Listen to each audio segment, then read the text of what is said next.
अस्सलाम वालेकुम नाज़रीन। प्रोग्राम आज हमारे के साथ घड़ी का बड़ा मसला बना हुआ है। इमरान खान के ऊपर जो घड़ी का केस ये डाल के बैठे हुए हैं, अदालतों में बुला रहे हैं, उसमें हकीकत क्या है? एक मौजूदा वज़ीर आज़म है, एक साबिक। मौजूदा आपके इल्म में है कि शहबाज शरीफ, जिसने सारी ज़िंदगी झूठ और बकवास के अलावा कोई ऐसी चीज़ नहीं दुनिया को दी या मुल्क को दी कि जिससे लोग उसे कहे कि कोई लीडर है वो। एक शाहिद खान का अब्बासी। दोनों के बयानों में क्या फ़र्क है? दोनों नून लीग से तल्लुक़ है, सुनते हैं फिर इस पे बात करते हैं। दूसरे हिस्से में फ़ौज के जवान की तस्वीर दिखाऊंगा जो पुलिस का यूनिफॉर्म पहन के इमरान खान के काफिले के ऊपर गोलियां चलाता रहा। पहले ये सुन लें। वो घड़ी बेच दी, ये है इमरान खान का जुर्म। बाकी जो अब उन्होंने तोहफे दिए, अगर उन्होंने ना बेचे होते तो वो जुर्म नहीं था। मेरे पास कोई चीज आज इनमें से नहीं है। बेच आप सकते हैं, ये आपकी मलकियत है। अच्छा, ये दोनों वजीर आजम है, दोनों का तल्लुक नून लीग से है, मगर देखिए कि बयानात में क्या फ़र्क है। हुआ ये है कि घड़ी का भी कोई इशू नहीं, जिस तरह दूसरे झूठे केस इमरान खान के ऊपर बनाए गए या कोई 100 के करीब, ये भी एक बिल्कुल बकवास केस है। घड़ी इमरान खान ने जब खरीद ली, उसने बेच के सड़क बना दी। आपने तो सड़क भी नहीं बनाई, कोई ऐसा काम भी नहीं किया, और लेके तितर बितर भी हो गए सामान। तोशा खाना के जो भी तोहफे मिले, उसमें कोई बेड शीट, कोई अनानास, पता नहीं क्या क्या ले गए हराम खोर, कोई चीज़ नहीं छोड़ी। ये किधर छोड़ने वाले हैं? नाजरीन, मैं आपको बता देता हूँ कि इमरान खान के मतलब थोड़ा सा आज मैं खुलकर कोशिश करूँगा कि आपको समझाने की, कि उसके खिलाफ इन्होंने किया हुआ घेरा तंग। एक अदालत से हाजिरी खत्म होती, दूसरी में आ जाती है। ये है इनका असल मकसद, और उसी वजह से अवाम को भी अब इनके असल जो चेहरे हैं वो सामने आ गए, जिसकी वजह से अवाम इमरान खान के साथ है। वो इमरान खान को गिरफ्तार नहीं होने देना चाहती, ये गिरफ्तार करना चाहते, और गिरफ्तार करके फिर उसको आज़ाद नहीं करना चाहते। जिसके बंदे के ऊपर 100, पाकिस्तान में तो एक केस हो तो छोड़ते नहीं है, 100 के करीब केस जिस बंदे के ऊपर हो, दहशत गर्दी के फला फला, वो तो बाकी उम्र अगर 72 साल का तो अदालत नहीं गुजारेगा। और फिर ये अपने, क्योंकि प्रोग्राम में कामयाब इसलिए नहीं हुए कि यहाँ पे अब अवाम का और इन चोरों के टोले का आमना सामना है। ये है सबसे बड़ा प्रॉब्लम। चोरों का टोला जो है वो सुबह उनकी जब होती है, शाम तक यही मीटिंग चलती रहती है कि हमने इमरान खान पे केस कितने डालने और इसको पकड़ना कैसे। इसके अलावा ना इनके पास कोई अवाम के लिए प्रोग्राम है, ना इनके पास कोई ऐसी चीज़ है कि ये अवाम को दे सके। अब आपको मैं बता देता हूँ कि आने वाले दिनों में क्या करने वाले हैं ये लोग, क्योंकि जो मैं हालात देख रहा हूँ इस वक्त काफ़ी ख़तरनाक है पाकिस्तान। ये अब जो भी प्रेस कॉन्फ्रेंस आज आपने सुनी होगी, उसमें दहशतगर्दी का लफ्ज़ इन्होंने इस्तेमाल करना शुरू कर दिया कि वो दहशतगर्द है। अब उसको ये कोशिश कर रही है कि किसी तरह हमारे इदारे, जिसमें हमारी आर्मी भी है, उनके ज़हन में ये चीज़ बैठ जाए कि हमारा वास्ता एक दहशतगर्द से पड़ने वाला है। और मरियम बकौल ये कि इसके साथ दहशतगर्दों जैसा सलूक किया जाए, दहशतगर्द जो आए दिन बॉर्डरों पे हमले करते हैं, उनके साथ ये सलूक होता है कि उन्हें गोली मार दी जाती है, मार दिया जाता है। ये चाहती है मरियम कि फ़ौज के ज़रिए इमरान खान को गोली मरवाई जाए। ये है असल इनकी प्लानिंग, जिसके ऊपर ये पूरा प्रोजेक्ट इस वक्त लगा हुआ है। अब फ़ौज भी जो आला क़यादत है वो इमरान खान से परेशान।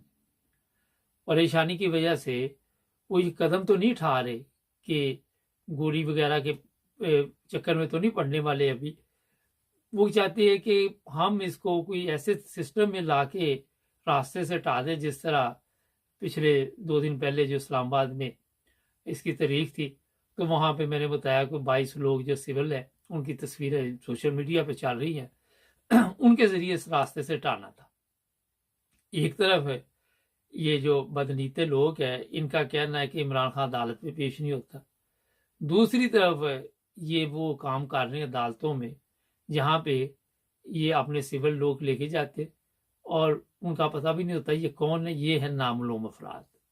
नामलूम अफराद ने इतने बंदे नामलूम कर दिए हुए हैं जिनका पता ही नहीं कि किधर चले गए वो बंदे। ये उठा के ले जाते हैं, किसी अदालत को नहीं मानते, एजेंसियों के लोग हैं। और उनके जो कपड़े वगैरह देखे गए उनके नीचे असला छुपाया हुआ था और वहां पे प्रोग्राम यही था कि इमरान खान को रास्ते से हटाना। अब एक तरफ उस पर केस बना रहे हैं, दूसरी तरफ जो जज हैं उनको ये समझ नहीं आ रही, उनको ये अकल नहीं आ रही कि आपकी जिंदगी भी खतरे में। ये कल भी मैंने बताया था मगर हो सकता सबने ना सुना हो। साथ इन्होंने कोई जज भी मरवा देने, वकील भी मरवा देने, अवाम भी मरवा देने। ऐसा कोई खुद के हमला करेंगे ये। आपको मेरा ख्याल है इनकी पता तो है कि ये फाइलें जला देते हैं, ये फैक्ट्री जला देते हैं, ये इंजन जला देते रहे रेलवे के, ये वहां पे बंदे जला देते रहे हैं। इनको अरसा दराज से ये खून की आदत पड़ी है और ये जा नहीं रही। अब जो सोशल मीडिया पे चल रहा है वो ये है कि फौज के जर्नैलों में इख्तलाफात है इस वक्त। वो कहते हैं कि आप गलत जा रहे हैं, जो हाफिज साहब है, आप अपना किबला दुरुस्त करें। हम बॉर्डर पे अगर सिर्फ संभाले सिस्टम, ये सारे जर्नैल नहीं, चंद एक उनको बार बार मशवरा दे रहे हैं। मगर क्योंकि इन जर्नैल जो इस वक्त मरियम के लिए काम कर रहे हैं, इनकी कमजोरियां उसके हाथ आ गई हुई हैं, मरियम के हाथ। अब ये उन कमजोरियों की वजह से ये झगड़े गए हैं। ये खुद इस वक्त एक मुसीबत में पड़े हुए हैं। दूसरी तरफ जो जज है उनको भी धमकियां दी जा रही है, ब्लैकमेल किया जा रहा है कि आपने अगर ये हमारे मुताबिक फैसले ना किए तो हम फिर आपका साफ करेंगे। आप अंदाजा लगाएं कि जो लोग सुबह आके आइन और कानून की बात करते हैं, ना तो आइन चल रहा है पाकिस्तान में, ना कानून चल रहा है। दोनों चीजें बेबस हो चुकी। अदालतें जो है वो बेबस है, वो कोई फैसला नहीं कर पा रही। वो सोच रहे कि हम किस तरह का फैसला करें, क्या करें जिससे मुल्क के हालात ठीक हो सके। वो कोशिश कर रही है कुछ जज, मगर कुछ जो है वो इनके मुताबिक ही चल रही। अब ये चीफ ऑफ आर्मी स्टाफ साहब के मतलब सोशल मीडिया पे जो इस वक्त थे वही हालात चल पड़े हैं जो कमर जावेद बाजवा के थे, और वो बड़े खतरनाक है। पाकिस्तान की इज्जत में इससे फर्क पड़ रहा है, पाकिस्तान के जो मसाइल हैं वो बढ़ रहे हैं। ये भी बताया जा रहा है कि कोशिश की जा रही है कि लोगों को दबा कर ऐसी वीडियो सामने आ रही है जहाँ पे वो जगह भी हमारे पास वीडियो आई हुई है जहाँ तशद्दुद किया जाता है और बेपनाह तशद्दुद किया जाता है। वो वीडियो हम यूट्यूब पे अपलोड नहीं कर सकते क्योंकि एक और नया मसला बन जाएगा। एक बंदे के ऊपर 10-10 बंदे मार रहे हैं और जो जिले शाह है उसको भी वहीं पे मारा है। चिड़ियाघर के पास, लाहौर चिड़ियाघर के पास ऐसा इन्होंने एक सिस्टम बनाया हुआ है जहाँ पे तशद्दुद का सारा जो भी जोर लगा के, और वहाँ पीटीआई के कोई 60-70 लोगों के ऊपर तशद्दुद हो रहा है। एक आधा मर गया जिसकी वजह से ये ठंडे हो गए। और कौन लोग तशद्दुद कर रहे हैं? ये है नामलूम अफराद। मेरे पास वीडियो है, किसी को चाहिए तो मुझे बताइएगा, मैं आपको भिजवा दूंगा। और इनके लोग ही फिर वीडियो अंदर से बनाते हैं, कोई बाहर से नहीं अंदर जा सकते, क्योंकि किसी के दिल में रहम आ जाता है तो वो फिर कहता है कि चलो किसी तरह वीडियो बना के तो मैं अवाम तक ये बात पहुंचाऊं।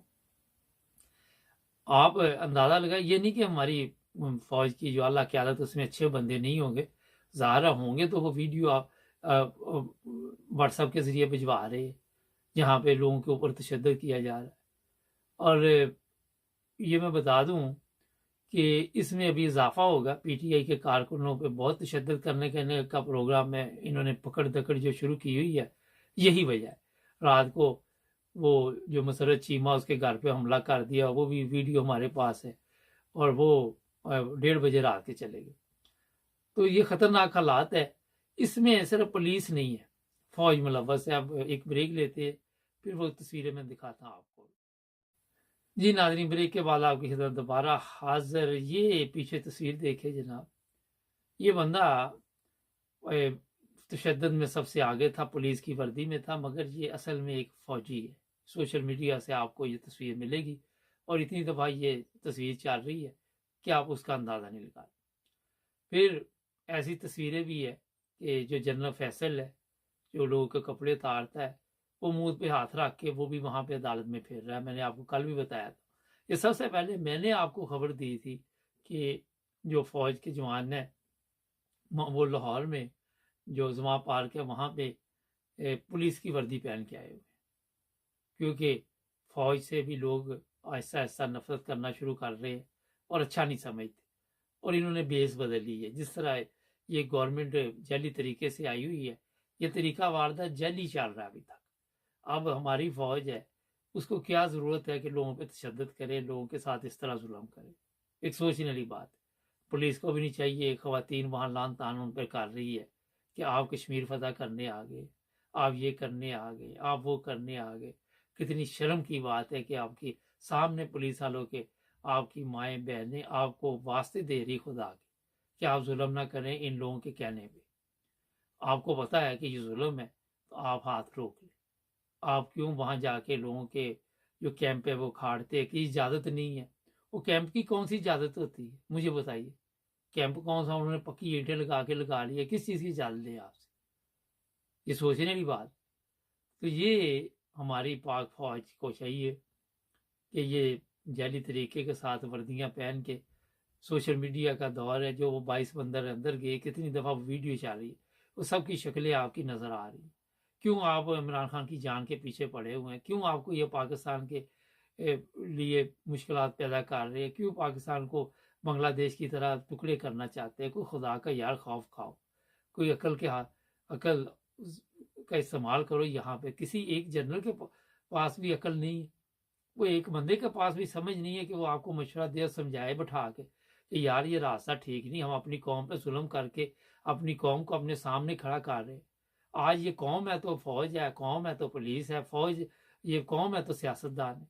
इतनी नफरत क्यों पैदा कर रहे हैं इनके अंदर? क्या इन्होंने आपका बिगाड़ दिया? कि आप देख रहे किस तरह ये हमारी फौज की जवान जो है क्यादत है, किस तरह अपनी जिंदगी गुजारी शहनशाहों की तरह। सुना है कि 100 मील के अंदर इनकी कॉलोनियां बनी हुई, इनकी जिंदगी का रहन सहन और है। आम बंदा जो है वो तो सोच भी नहीं सकता इस जिंदगी का। तो कोई खुदा का खौफ करने वाला बंदा उठे, इन्हें समझाए कि मुल्क पे ये जिस तरह के काम आप कर रहे हैं ये खत्म करे, ये इमरान खान पे केस में सीधे इलेक्शन कराएं। इलेक्शन करवा के जो पार्टी जीतती है उसे दे, फिर पार्लियामेंट से जो भी कवानीन पास हों वो उसके मुताबिक मुल्क को चलाए। नए कवानीन बनाए, 100 साल पुराने अंग्रेज वाले कवानीन लेके आप चल रहे हैं, वो आपने वो भी नहीं बनाए। तो ये चंद चीजें मैंने आपको बताई हैं। शाम को लाते आजरा में और भी बताएंगे। सब्सक्राइब करें, जुड़े रहिए।